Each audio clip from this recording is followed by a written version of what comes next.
ఓ గొప్ప పర్వతమా, జెరుబ్బాబెలును అడ్డగించుటకు నువ్వు ఎంత మాత్రపు దానవు. జెరుబ్బాబెలు అంటాడు, నా వల్ల కదయ్యా ఈ పర్వతం దాటటం. దేవుడు అంటాడు, జెరుబ్బాబెలు శక్తి చేత కాదు, బలము చేత కాదు, నా ఆత్మ ద్వారానే ఈ పర్వతాన్ని చదును భూమిగా నేను మార్చబోతున్నాను. ముగింపులో దేవుడు ఏమంటాడో తెలుసా?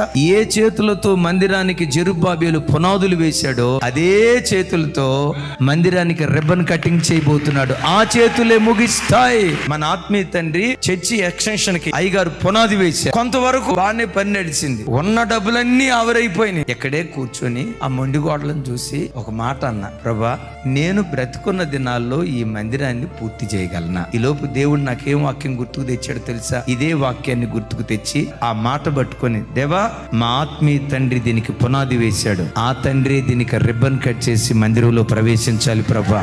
దేవుని కృప సమస్తాన్ని సమకూర్చి ఇంత విశాలమైన మందిరాన్ని ఇచ్చాడు.